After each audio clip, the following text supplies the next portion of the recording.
सध्या जांभूळ ट्रेंडमध्ये आहे. बऱ्याच जणांनी त्याविषयी भाष्य केले आहे. काहींनी अंदाज वर्तवले तर काहींनी शास्त्रोक्त चिकित्सा केली आहे. त्या अनुषंगाने जांभूळाची ही एक वेगळी नोंद. आपल्यापैकी अनेकांना जांभूळ आख्यान ठाऊक असेलच. त्याचा ह्या नोंदीशी थेट संबंध आहे. व्यासांच्या महाभारतात नसलेली मात्र महाभारतीय लोककथेत असलेली ही एक बोधकथा आहे. जांभूळ आख्यान या कथेच्या नावाचा आणि जांभूळ या फळांचा थेट अतिशय संबंध महत्त्वाचा आहे. कारण ही संपूर्ण कथा एका जांभळाच्या फळाभोवती आणि त्यावरून समोर येणाऱ्या कटू सत्याभोवती फिरते. ह्या कथेमध्ये जांभूळ हे केवळ फळ नसून ते मानवी मनातील दडलेली रहस्य आणि सत्य बाहेर आणण्याचे एक माध्यम ठरते. महाभारतातील पांडवाच्या वनवास काळात जंगलात एका झाडाला एक अतिशय मोठे वैशिष्ट्यपूर्ण आणि रसरशीत जांभळाचे फळ लटकलेले असते.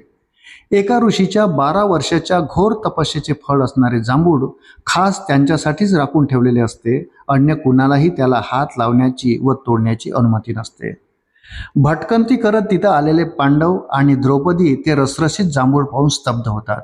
द्रौपदी तर मोहित होते. मागचा पुढचा विचार न करता जांभळाच्या मोहात पडलेली द्रौपदी ते जांभूळ तोडते.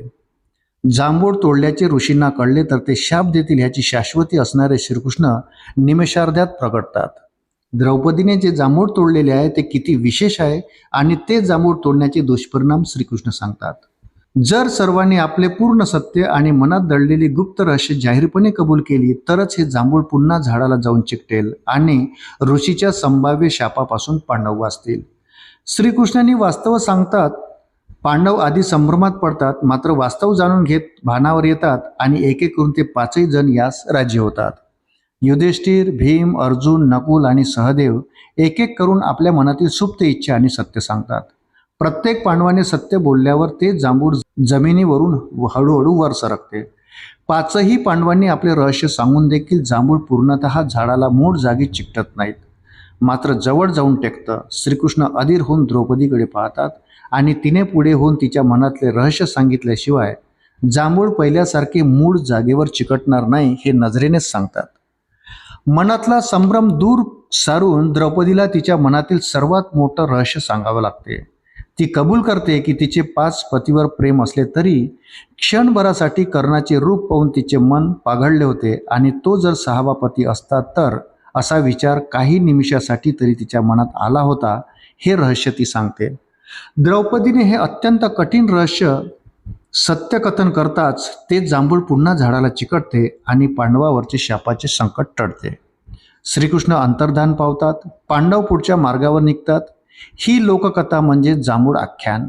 ह्या कथेत एक रूपक दडलंय. जांभूळ खाल्ल्यावर जशी जीभ जांभळी होते आणि तो डाग लपवता येत नाही, तसेच माणसाच्या मनात दडलेले पाप किंवा रहस्य कधी ना कधी समोर येतेच. लोकशाहीर विठ्ठल उमप यांनी या आख्यानाचा प्रयोग करताना शेवटी प्रेक्षकांना जांभूळ देऊन सांगायचे, द्रौपदीला दोष देण्याआधी हे फळ खा. जर तुमची जीभ जांभळी झाली तर समजून घ्या की तुमच्या मनातही असे एखादे रहस्य दडलेले आहे जे तुम्ही जगाला सांगू शकत नाही. आता सोशल मीडियावर जांभूळ आणि जांभळाची जास्तीची फळ उत्पत्ती ह्याविषयी लिहिताना दुष्काळ, पर्यावरण, वृक्षतोड, जमिनीचा ऱ्हास आदी बाबीवर लोक व्यक्त होताना दिसत आहे. खरे तर ह्यात अनेक लोक असे आढळले की जे मधल्या काळात राज्यात देशात झाडे तोडताना मन बसून होते. अनेक टेकड्या खोदून खाणीसाठी आनंद देताना गप्प होते. जंगले कापली जात असताना, नद्यांच्या काठची बेसुमार वाळू उपसली जात असताना मौन राहिले. पर्यावरणाविषयी शून्य आत्मीयता असणारे आणि आपल्या विचारधारेचे लोक जे काही विध्वंस करतील त्याविषयी चकार शब्द देखील न बोलणारे ह्या जांभूळ ट्रेंडमध्ये सामील होऊन पर्यावरण कसे संकटात आले आहे, झाडे कशी कमी होत आहे, निसर्गाचा समतोल कसा बिघडत आहे आदीविषयी बोलताना दिसते. ढोंगी दुट्टप्पीपणाचे नवल वाटते. ज्यांनी आपल्या उभ्या आयुष्यात एकही झाड लावले नसेल अशीही माणसं ह्यावर बोलली असतीलच की. असो, जांभूळ खाल्ल्यावर जीभ जांभळी होते, तो डाग लपवता येत नाही, मनातल्या गोष्टी बाहेर येतातच. तसे काहीतरी सोशल मीडियावरच्या जांभळाबाबत असायला हवे होते. म्हणजे जे एरवी जंगले, झाडे, टेकड्या, नद्या, पर्यावरण याविषयी आत्मीयता नसणाऱ्या माणसाने अशी पोस्ट लिहिली की तिच्या अक्षरांचा फॉन्ट काळ्या रंगात न लिहिता जी अक्षरे आपसूक जांभळी व्हायला हवी होती, मग किती लोकांनी ही जांभूळ दुष्काळाची पोस्ट लिहिली असती.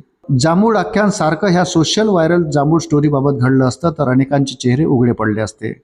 जांभूळ स्टोरीच्या अनुषंगाने लिहित असताना निसर्ग पर्यावरण ह्याबाबत व्यक्त व्हायचे असेल तर आपल्या आवडत्या लोकांनी, आवडत्या नेत्यांनी, आवडत्या राजकीय विचारांच्या महापुरुषांनी माती खाल्ली तर केव्हाही आपण बोलत असू. आपण पर्यावरण प्रेमी असू, आपण झाडे लावलेली आणि वाचवलेली असतील तरच जांभूळ स्टोरी लिहावी. जांभळाचे आभाळ कुणीही हाणेल. मित्रांनो, व्हिडिओ कसा वाटला ते कमेंटमध्ये जरूर लिहा आणि अशाच नवनवीन अपडेटसाठी आपण चॅनलला सबस्क्राईब करायला विसरू नका. भेटूया पुन्हा अशाच महत्त्वपूर्ण माहितीसोबत. तोपर्यंत धन्यवाद.